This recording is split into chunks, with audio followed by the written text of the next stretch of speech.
Hey everybody, welcome back to Stuff I Find Interesting. My name's Chris. Today we're going to be going over vehicle mounted warfare. So what I want to do is I just want to break this down into segments. First segment we're going to start out with is the dispersion of your vehicles. Dispersion of your vehicles is always step one in any kind of vehicle mounted patrolling you ever do, because your dispersion is going to keep you alive. In urban environments, you want 25 to 50 meters. Reason being is that if I'm dealing with really tall skyscrapers looking down at me, possibly a lot of plunging fire, it makes me a really easy target, and I don't want to be all spread out if we're running into one point of an ambush and we have to blow past that ambush, because the further distance I have in between each vehicle, if I'm trying to bust down a road straight, the vehicle behind me and the subsequent vehicles behind those vehicles are going to have a longer time reaching that point that I've just passed as the lead vehicle. So in that case scenario, we always want to stay tight knit so that we can, one, blow past an objective if we need to.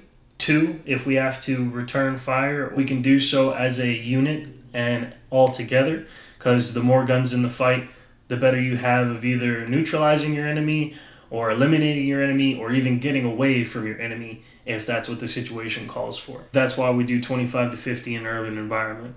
If you have an open environment, which is 50 to 100 meters dispersion, for the reason being that if there's farmhouses out there and there's not a lot of places that I could be taking contact from, it makes no sense to be all bundled up. It makes more sense to be spread out, because if I am spread out and I happen to take contact from my front vehicle goes down, because that's normally the vehicle that they target first.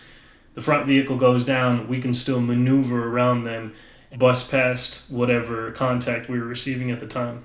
For any IED environment, this doesn't apply to urban IED environments. Urban IED environments are very touchy and tricky situations to deal with. It really all depends on what the IED environment is like in that area. For IEDs in an urban environment, it's really hard to assess that, because it really all comes down to you as the man on the ground making that assessment on how far you want your vehicles. So I can't say that this distance is going to work for you or not, because it all depends on how that area of operation has been dealing with IEDs and ambushes and other things of that nature. So in an IED environment, in an open area or an area that you can make it manageable, you want to have 100 to 200 meters of dispersion. I would say at minimum, if you can, never go closer than 100 meters. Second thing I want to go over is what to do in different kinds of ambushes. And now there's really only a few types of ambushes that I've ever seen. And those ambushes are the L-shaped ambush, which we've talked about before, which if you can use it on your enemy can use it on you. A standard side of the road, and explosives and or booby traps and things of that nature. So in an event, we'll keep it very basic. In an event that I have my vehicles just coming down this road right here, and I have enemy off on this side, and they're taking shots at us, what I want to be doing is just, like I said before, just busting past, not even engaging them, because you're on the road, you're more of an open target, and they are more likely in a concealed position that probably has cover, and you don't want to happen to try and sit there and fight this out, and they happen to have anti-vehicle munitions that could possibly do further damage.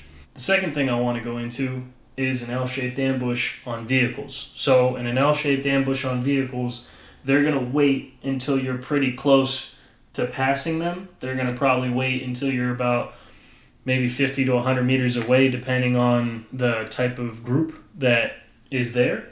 And what they're going to do is have these two individuals engage you at the long axis of your patrol while they engage you from one side or the other. In this situation, if I know that I'm getting engaged on my front and on my left side, what I'll do is a hook type motion. What I mean by that is my vehicle will go forward, make a U-turn, come back down and around. And all my vehicles will do this simultaneously. So each vehicle will make this little hook type motion and go back in the other direction. If I just make this quick hook type fashion motion, we're out of contact the quickest. Because like I said, the first thing you want to try and do is, if you can, break contact. Because if they're engaging you, they probably know that they have a better chance of winning the fight than you do. And it makes more sense to just get out of there if you can. The fourth kind of scenario, which would be a multi-directional engagement. And in this case scenario, if you happen to deal with that L-shaped ambush and you're getting hit on all kinds of sides, it's not going to be in your best interest to drive past. It's also not going to be in your best interest to make a U-turn, do that hook motion that I talked about, and go back. What you want to do in this case scenario, if you can, make an immediate right or left, depending on the terrain, if possible, and just go straight through and get off-road if you possibly can. Best case scenario, you don't hit any ditches or snags or anything of the like, and you can successfully get out of there and peel off. If it's an environment where you can't do this, you'll have to end up making that hook type motion and going out the way you came, or if you believe it in your best interest, to pursue going forward. That's really a call that you have to make in the moment, depending on the situation and the environment around you. So with that being said, that's all I have for you today. I hope you enjoyed the video. If you want to see more content like this, please hit the subscribe button and check out my other videos. With that being said, thank you very much. Have a great day.